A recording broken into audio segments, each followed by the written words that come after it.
Good evening, everyone. Welcome to the November 15th regular meeting of the Bloomfield Hills Board of Education. Mr. Bank is acting as secretary this evening. Could you please take attendance? The board is present with the exception of Mr. Ford, Dr. El Sayed, and Mr. Colon. Thank you. Could we rise for the Pledge of Allegiance? I pledge allegiance to the flag of the United States of America and to the republic for which it stands, one nation, under God, indivisible, with liberty and justice for all.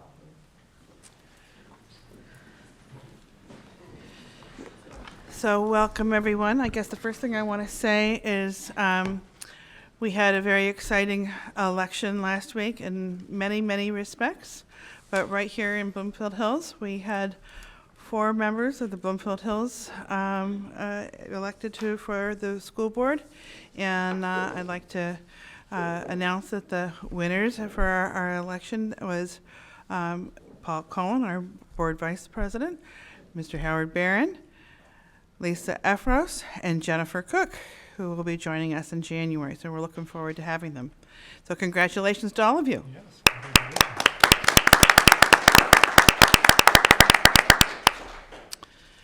I don't have a lot of announcements tonight. Dr. El Sayed had to be out of the country on business, and Mr. Cullen is presenting an award to one of our students. And Mr. Ford had a work commitment that he could not get away from, so I apologize. We are down to 4 this evening. Down over at the Bloomfield Hills High School, we have opening night of Cinderella. And I'm sorry that I'm not there, but I'm hoping to be able to stop over there tomorrow night. So there will be shows tonight, tomorrow, and Saturday night. And I hope you all have a chance to go and see it. It should be fabulous. We had another great strategic planning meeting this evening, and I think Dr. Glass is going to chat about that. And I just want to be sure to wish everybody a wonderful Thanksgiving break. Wonderful. Okay, thank you. Not a whole lot to add, but I will start with just mentioning a little bit about strategic planning. Our strategic planning process has continued, and we're really getting toward the end of it. We had a really good meeting this last Monday in which each goal committee, and there were 4 of them, each goal committee finalized the goals that they had been working on, and they did a marvelous job of coming up with some fantastic draft goals, really well done. And things that I can really get excited about, and I'm sure many of us will be excited about. The next step in the process is to have those goals vetted through the public. And so what will happen is tomorrow there will be a link on our website, and we'll send that link out as far and wide as we can so that anyone in our community can take a look at the draft goals along, well, let me focus on the goals for just a minute. They can take a look at the draft goals. They'll, through a survey tool, be able to not only read it, but able to comment on specific words or phrases that they particularly like and want to give us that feedback, words and phrases they particularly may not like. They can also give general comments as to whether the goal statement is clear or whether it's not, and what they would need to make it clear. So I think this will be really good feedback. That survey will be out there until early December, probably December 3rd or somewhere thereabout. At that time, that survey will close, and that survey feedback will be gone through and provided to each goal area. So if I'm sitting on, for example, the goal area for curriculum and instruction, I'm going to get all the comments from, that whole committee gets all the comments from curriculum instruction several days, maybe even a week ahead of the December 10th meeting, where everyone will come back together and look at the goals that they had drafted, look at the community feedback, and be able to decide whether they want to make some adjustments to those or not. And that will happen for all 4 of the goal committees. And at that time, those goals will be hopefully ready to be presented to this board, recommended to this board for accepting. In addition, the mission and vision of the district was also drafts were brought into the committee to start looking at, and they were worked and reworked from the current ones. A small subcommittee on Wednesday got together, maybe it was Tuesday. Yeah, today's Thursday, right? Tuesday. Got together and did a marvelous job really taking the input from the larger committee and kind of working that down into some draft mission and vision statements that are clear and concise, and I think really, really something to be proud of. Those will also be included in the sample of the survey, and we will also invite feedback on those. And I want to be clear that the way that the feedback is structured on the mission and vision, according to the small subcommittee, was that we're really not inviting quite the broad net of feedback on those. People want to, if they have strong feelings, they want to make some comments, we would like to hear those, and we provide space to do that. But because of the nature of the mission and vision work, where you get wordsmithing, and you can have a lot of cooks in the kitchen, and it can be really hard to get something meaningful. Everybody in the committee, the small committee who met on this, who volunteered to kind of work on it, felt that yes, it should go out for input, but with clear expectations that we're not inviting the same level of feedback that we are on the goals. The goals, the feedback is really much more wide open. But if we learn something from the mission and vision that comes back in the feedback, certainly I know that small group will look at it again and take that to heart. It's just the difference in the nature of the goal work versus the nature of the mission and vision. For anyone who's ever worked on a committee to try to put together mission and vision, it can you can really get bogged down in a word here and there, and therefore it's just a little different kind of a process.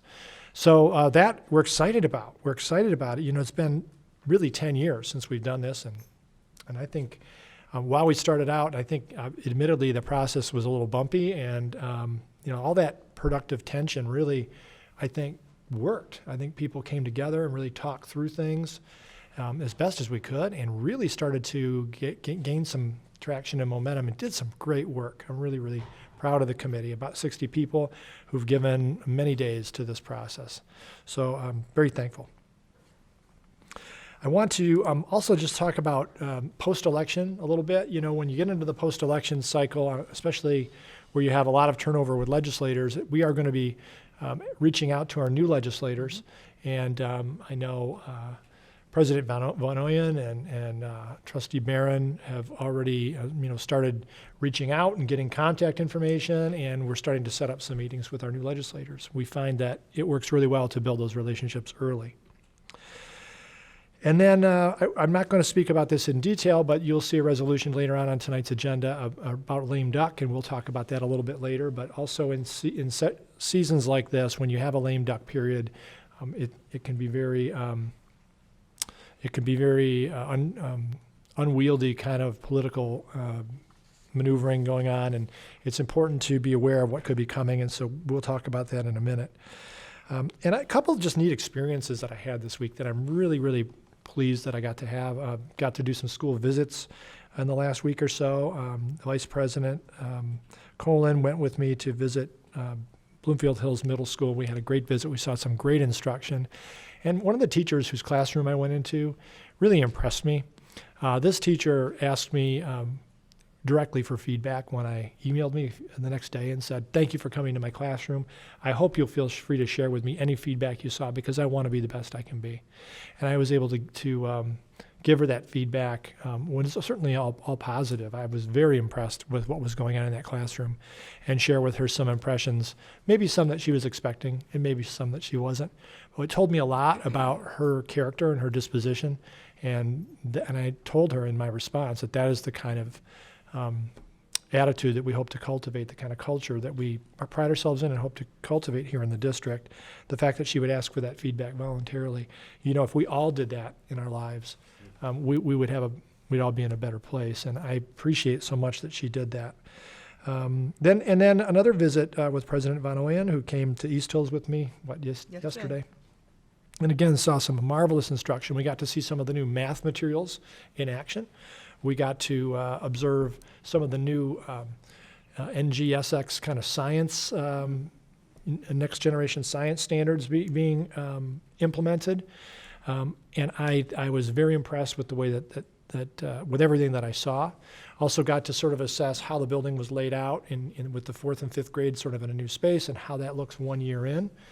And at that time, we missed the whole 8th grade, though, because they were at the Cinderella performance for the high school, which was a new development, right? For the fine arts community, I think is a wonderful thing for 8th graders to be able to go and see that performance and get a little taste of the experience that awaits them starting in 9th grade. And then really interesting experience. I went and visited with the IB World Religions class.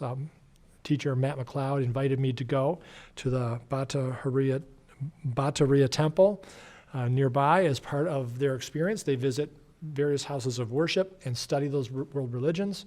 And we actually got to be guided through a tour, and we're given additional study in what the tenets of that faith were all about and what the connections were to other religions. So we don't teach religion, but we teach about religion because we think it's an important part of being a global citizen. And this is an international baccalaureate class. And I was very appreciative of being able to be part of that experience. I think in previous years, I think I went to Kirk of the Hills where they did something similar. So, we just sort of try to take turns with that, but it's something unique. Lastly, the BHSF, Bloomfield Hills Schools Foundation, is going through their mini grant cycle. The Bloomfield Hills Schools Foundation provides tremendous support for our educators here in Bloomfield Hills School District.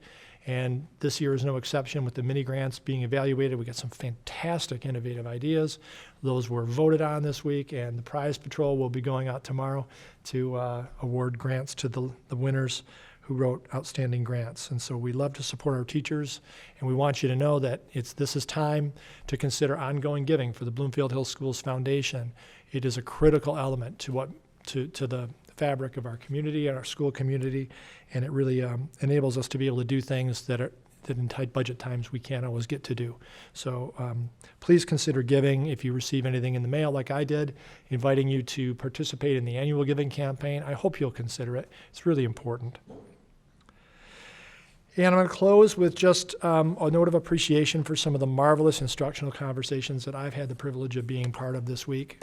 I wish that you could have the same privilege that I have. I really do.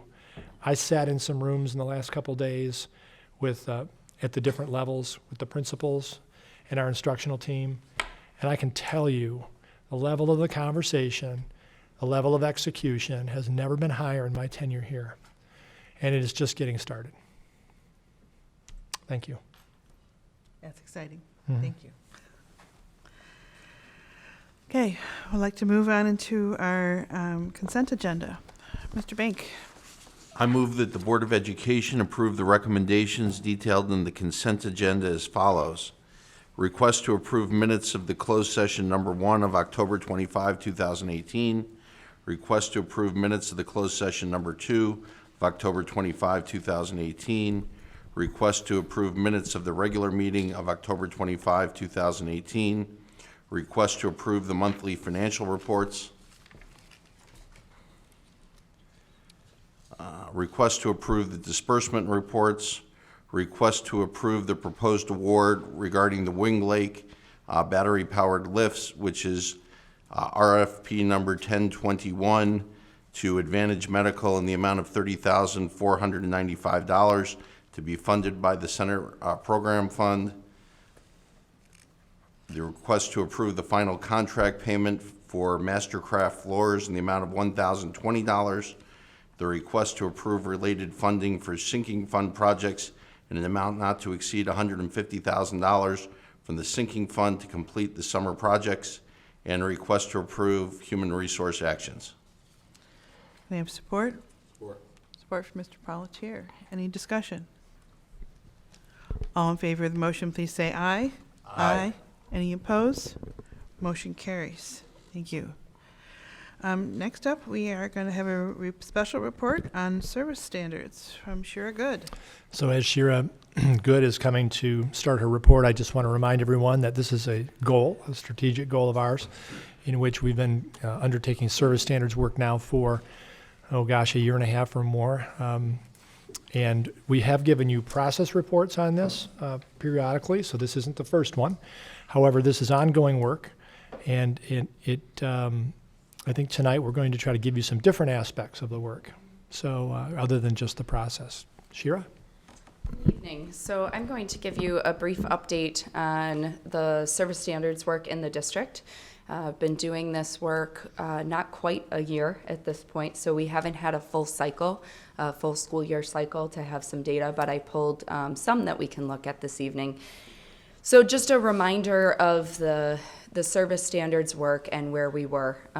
As a school district, we needed to identify our service standards. And just to refresh your memory, it's safe, caring, and resourceful. And it does fall in that order.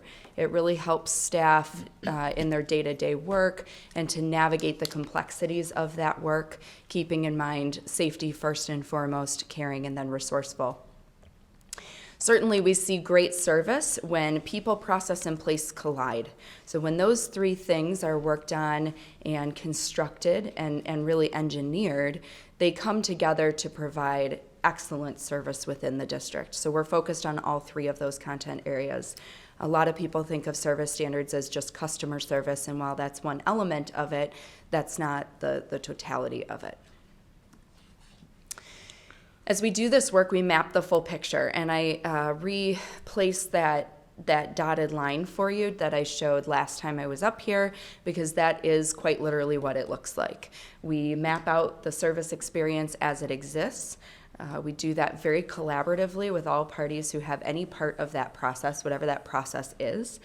And then we identify each moment in time is that red, green, or yellow, really as it pertains to the customer, not as it pertains internally, although we do have discussions around that certainly. Our mind is focused on the customer's experience. So we put ourselves in their shoes, keeping in mind that sometimes the customer is an internal customer as it pertains to working interdepartmentally or as it pertains to human resources and the employee experience. So there are a lot of moments where we are talking about the customer being internal, but sometimes we're also talking about the customer being external. And so we map the entire experience.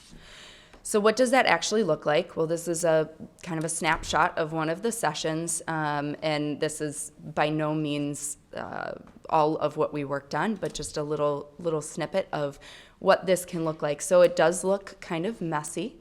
I will tell you that whiteboards are my new favorite work tool. I thought I really appreciated my iPad, but can't do this work on an iPad. So we have utilized every whiteboard space in the building to do this work, and it tends to stretch out pretty far and wide. But it's about mapping it. It's about mapping it honestly, mapping it in depth so that we can really look at each service touch point and pick it apart together collaboratively. So a few examples of some of the work that is ongoing right now. The athletics, recreation, and physical plant services as it pertained to facility use is actually now in maintenance and has already been revisited once. As we go through this work, it will be important for us to revisit these individual processes on a periodic basis, because otherwise it's not continuous process improvement, it's process improvement and then walking away. And we don't want to do that. We want to continually improve our processes. And we know that we're in an ever-changing world. So once we're done with something, it doesn't mean that it's done and it's put on the shelf. It means that it's done, it's in process, they are living through it. But it always remains a living and breathing process and can be adapted. The student exit process is in the implementation phase. I say that because at this point we've only collected pilot data. We have not rolled this process out throughout the district. We have a wonderful new member of the student services team, Sandra Dukey, and I am really looking forward to working on this with her and getting her insight as she is a wealth of information in that area. Prospective family process, that is in maintenance. That is really our family ambassadors and all of the components that go into the way that we now welcome prospective families into the district and teach them about our school district and help them navigate the very intricate process of school shopping and decision making and what they need to know. Again, the student enrollment process that was started, it is on hold for the time being. We want to let Sandra get into the district, and then she and I will have lots of conversations about that enrollment process. I know that she's looking at MyStar and expanding the use of that, so lots of exciting conversations happening there. Onboarding of new employees. We are committed this school year to working as far through the entire HR employee life cycle as humanly possible.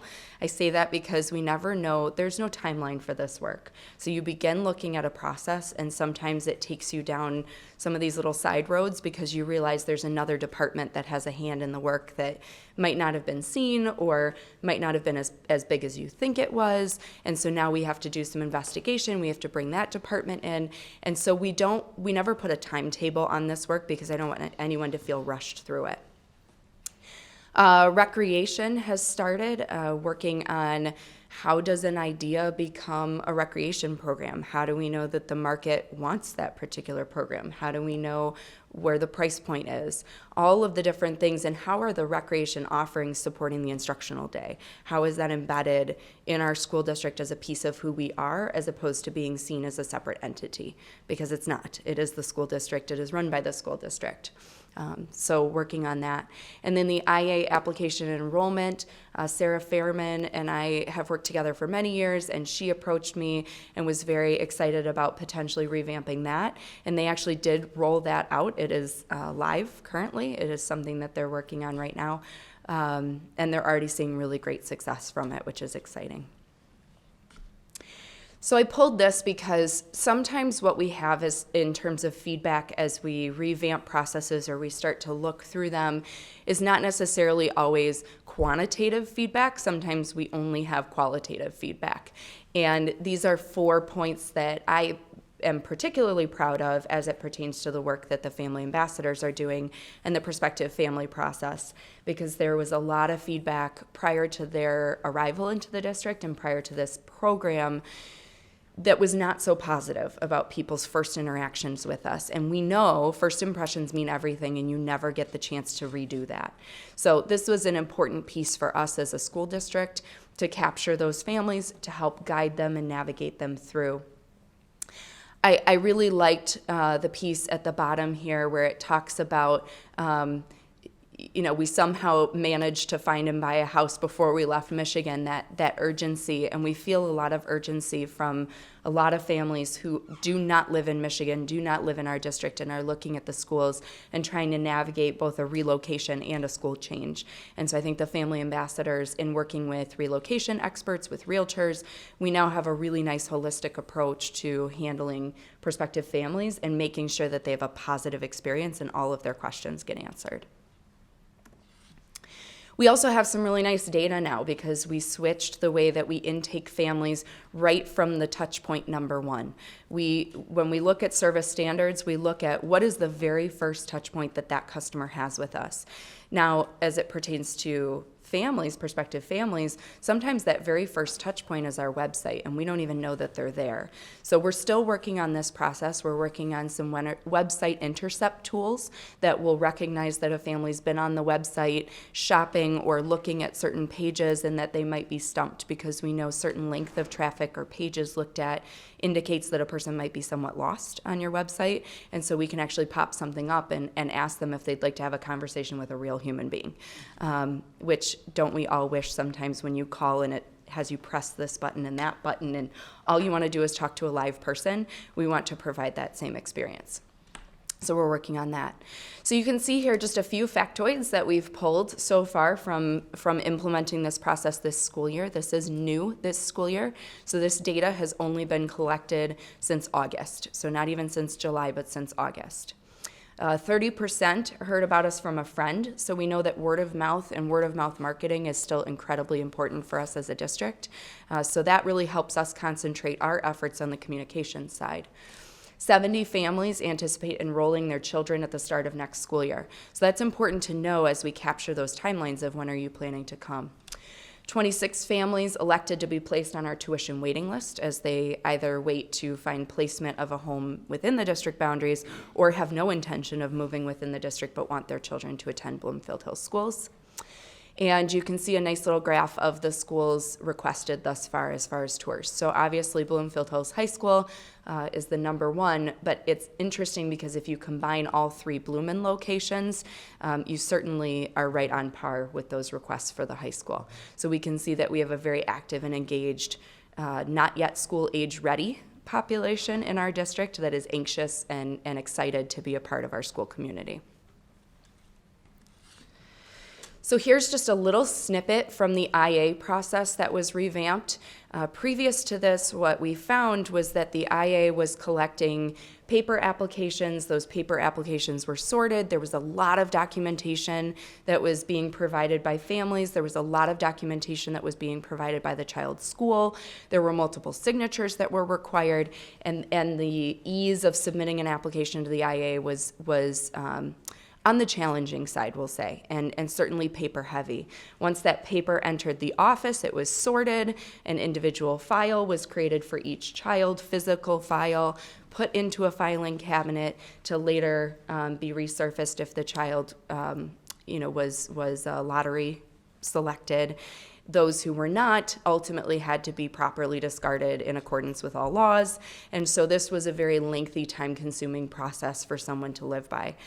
If they were, of course, if the lottery pick was selected, then all of that paper documentation had to be translated into the student information system by hand. So labor-intensive, time required, lots of paper. At this point, they are on a digital process that is run through Qualtrics, which is a survey software that we have in the district. You can see that we can collect signatures. That's a really big deal for us to be able to collect a digital signature on an iPad, on a desktop, on a phone. As we know that typically we hover around the 50% of mobile use in the district, whether it's on our website, whether it's on our newsletters or any of our communication tools. So it's important for us to be mobile ready at this point. So all of this now filters in. We actually have email triggers that go to their school that ask for a counselor or someone to send the documentation. That can all be electronically submitted at this point. It all funnels and filters onto a single spreadsheet. Once the students are selected into the IA, a lot of that information can be uploaded. So huge time savings and lots of resource savings there. Our exiting families, again, just keeping in mind that this is pilot data only because we ran this as a pilot exit at the end of last year. We didn't quite catch it early enough to run a full cycle, but we are expecting to be able to run that this year. So 20% of the departing families started in a private school before coming to Bloomfield Hills Schools. So they started in a private school, they came here, and now they are leaving. 18% of families relocated for a new job. 77% of departing families felt extremely or very welcomed, yet only 65% felt respected. And so that's that same disconnect that's present in our community survey and reflective of how we're doing overall. But it's important for us to investigate those things, especially at the exiting level, because if those are things that we can be aware of, then those are things that we can correct. And we can't correct it if we're not aware of it. And then I have this chart here that indicates moving or just leaving. And so you can see there those that are moving out of Bloomfield Hills School District, those that are moving out of Michigan, those that are moving out of the United States, those that are going to a private school, and those that are going to a public school. There is more to do. So every time someone comes to me and says, hey, we should look at the process for, and then fill in the blank here, I put it on a Post-it. And then those Post-its live in my office. And they used to live in a section of my office, and then there were too many Post-its to live in that section of my office. And they happened to land and get very messy. And I thought, well, that's an interesting picture. So I grabbed that picture before I cleaned up all of my fallen Post-its. And so these are all of the processes so far that people have said, hey, what if we looked at, or what if we dove into? And so you see there's a lot of processes on the list. Far too many for us to get to in a single school year cycle, and certainly some that will require length of time and investigation, and then others that are very quick. I'll be honest, the IA process was maybe 3 or 4 sessions, and Sarah and I were able to do it, just the two of us, and really kind of work through it and talk through it. And she did a tremendous job in implementing that and working with her team and working with Oakland schools. So that was a much simpler service standards process. They are not all complicated. They don't all involve a giant whiteboard and a huge team, but in a lot of cases they do, and that takes a lot of time. So That is to say that we will be doing this work for the foreseeable future, and in the spirit of continuous process improvement, I don't see when the work will ever really be finished. Do you have any questions? Thank you, Shira. Comments, questions from the board? Okay. Quick question, I guess. So we're the fiscal agent for the IA. I'm sort of surprised that you're doing this work with them. We support the IA in a lot of ways. In fact, they used to be on our website, and now they're on Troy's, and so I think they bounce to the expertise of the districts, and that's a really wonderful thing. But they actually gave me the opportunity. I felt really lucky in the exchange, because as we work on our own enrollment practices, as we work on our own registration practices, Sarah was kind of the guinea pig, which was really nice to have someone who was willing to pilot some of the things we were already thinking about doing and run it with a much smaller group of students, with that being the applicants to the IA versus our enrollment numbers that will come in annually, or our registration numbers that come in annually, because we register annually every child in the school district. So whenever you test things out, it's much nicer to be able to test them with the smaller population. So that was a win-win for us both. So what's next? So this school year, the HR processes, the life cycle of an employee is going to take a significant amount of time, because each phase is its own process. They do tie together, and we'll see a lot of overlap, but and we did start with onboarding, because it's potentially our biggest, most significant one right now that needs our time and attention, in terms of how many departments it touches and the fact that every employee goes through it. So I think as we work through that, we'll learn a lot, and we'll learn a lot about other departments' work, because inevitably, as I work through one process and I bring a department to the table to work on that process, they say, hey, what about this over here? Or we uncover some piece that, you know, they've been struggling with what to do with it or how to clean it up, or boy, this is a lot of time, but we're not quite sure how to not spend as much time on it or as much resources. And then that's when I can start asking questions. And really that's my role in the whole thing, is just to keep asking questions.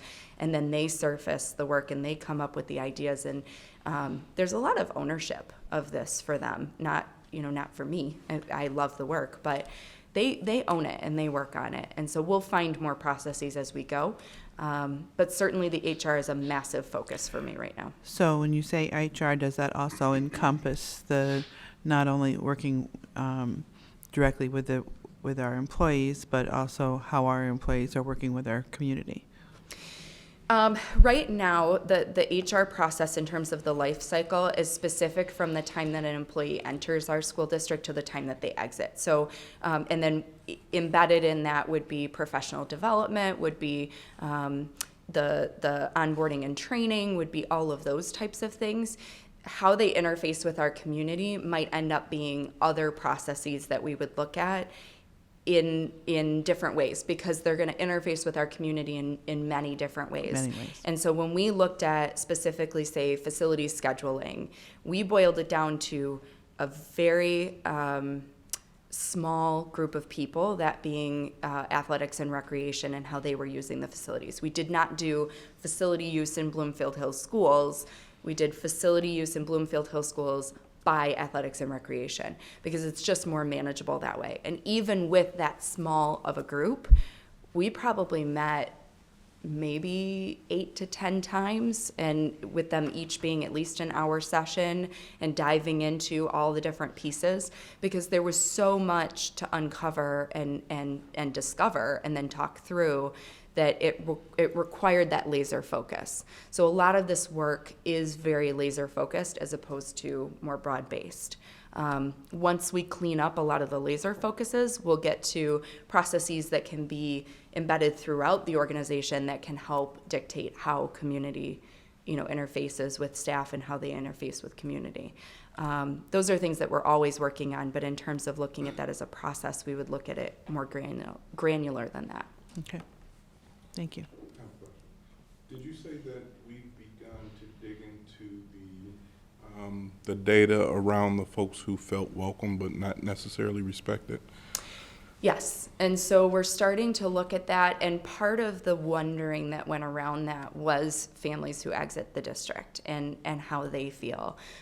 Because I think if you're gonna depart an organization, if you're gonna change a school district for your child, then you have some strong feelings around that. And so being able to survey and being able to get more information, often when we see something like that in a survey, that same survey might not have enough questions in it to answer the questions that evolve from the questions. So we have to dig deeper. And part of that is digging into that exit data. And part of that will be digging deeper into the culture climate feedback on an ongoing basis, because what we learned from last year's data is that we can't ask it one time at one touch point in the spring.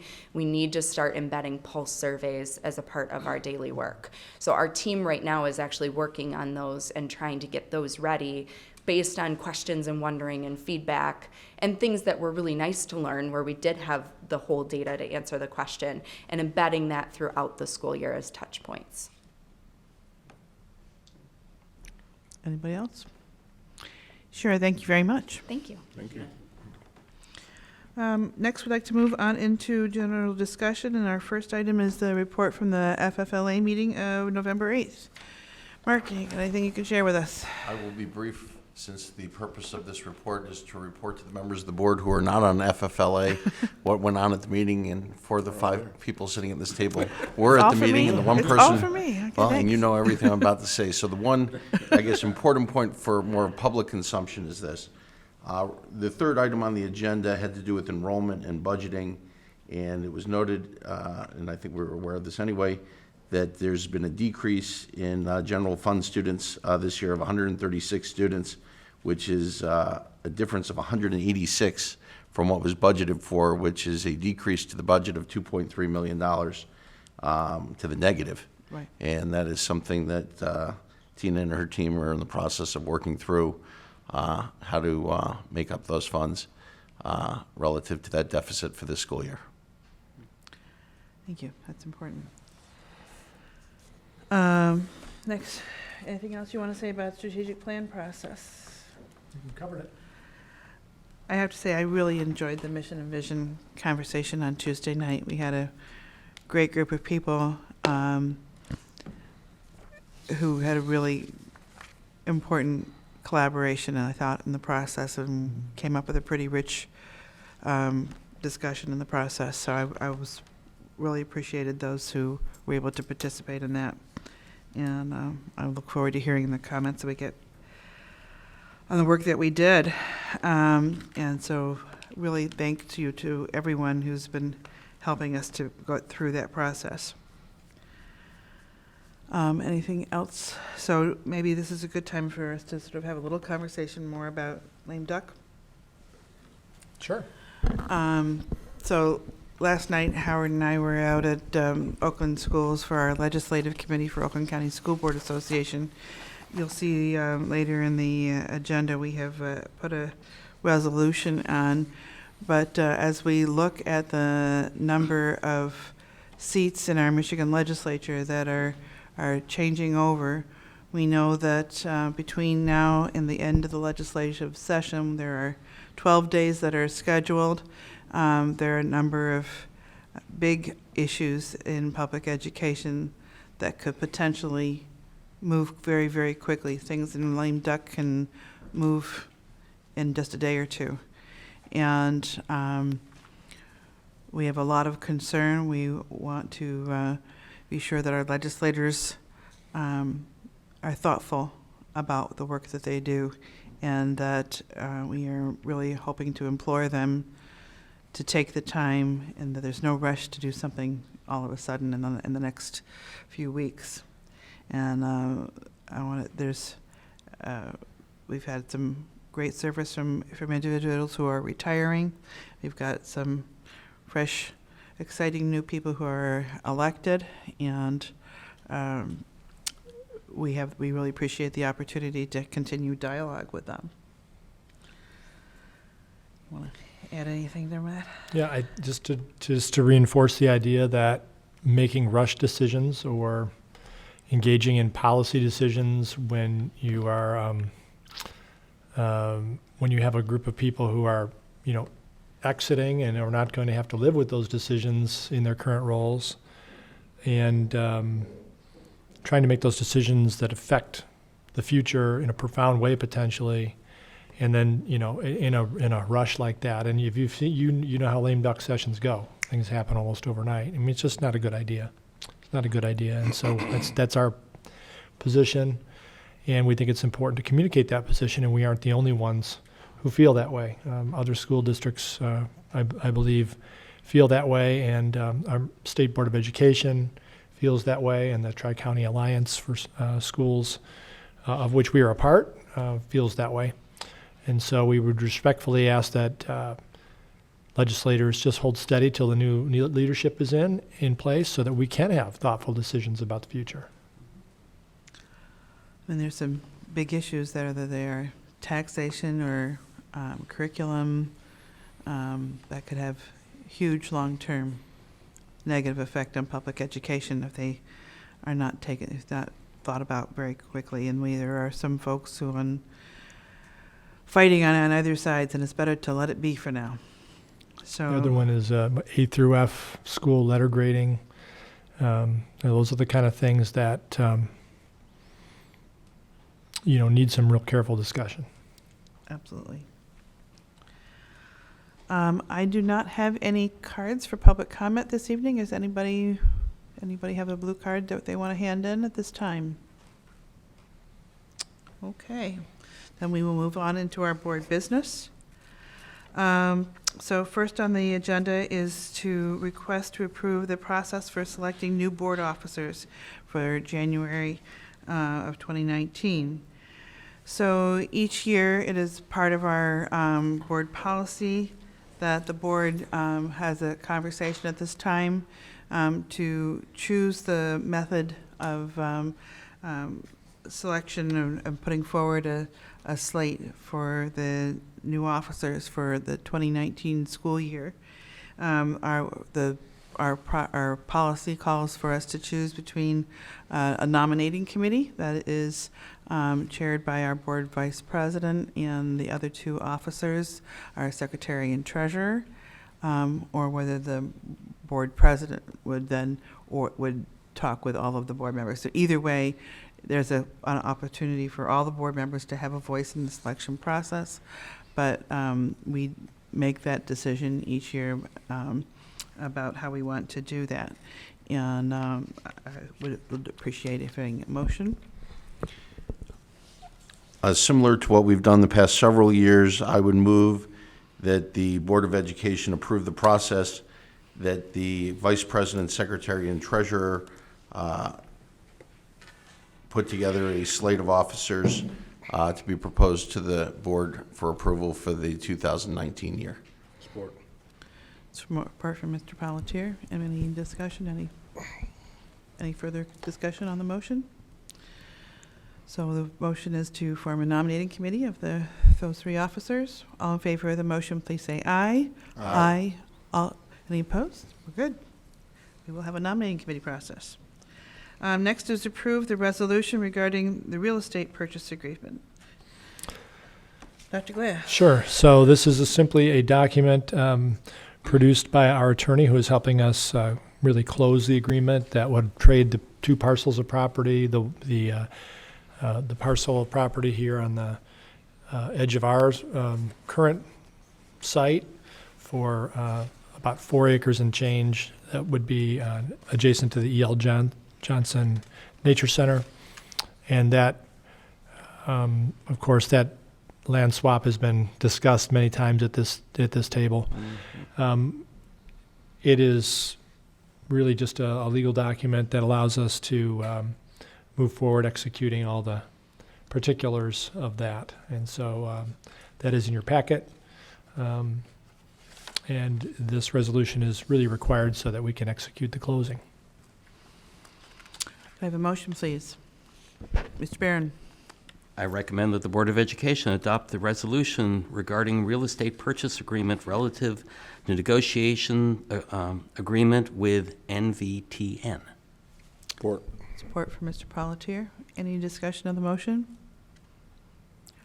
All in favor, please say aye. Aye. Motion carries. And then finally, we do have this resolution that we are proposing in opposition to moving legislation quickly through lame duck session. Dr. Glass, you look like you're about to reach for that I mic. was pushing it away. I've said enough. I don't know if there's anything to add. Mr. Barron, would you like to make that motion? Certainly.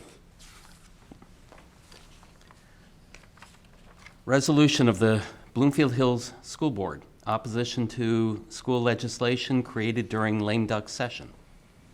Whereas the Michigan legislature is about to commence its lame duck session, and whereas decisions made in lame duck that impact public schools and our education system may have long-term effects on our schools and children, and whereas given time to review and debate concepts and legislation that impact schools has the potential to create better solutions, and whereas educators, board members, and community members are willing to guide and support well-thought-out legislation, and whereas our legislative session applies ample time for debate, dialogue, and review of legislation that impacts children and schools, and whereas Tri-County Alliance for Public Education, TCA, encourages legislators to leave any legislative action on education policies for the next legislature and governor, and whereas the State Board of Education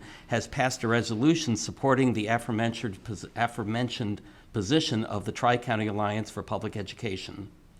Now therefore be it resolved that Bloomfield Hills Schools supports the position of the Tri-County Alliance for Public Education, and along with the State Board of Education, similarly encourages legislators to leave any legislative action on education policies for the next legislature and governor when there is time for thoughtful review. Thank you. Do I have support for the motion, for the resolution? Support. Support from Mr. Bank. So I will share that I did have contact today with Mr. Ford, Dr. Al-Sayed, and Mr. Colin, who are all in support of this resolution. I don't know where Jackie is, but she said, looks good to me. So I was very happy that we could know that all of our board is in support, is involved. I have been reaching out to board members through the day to be sure that everybody is comfortable with moving ahead on doing this.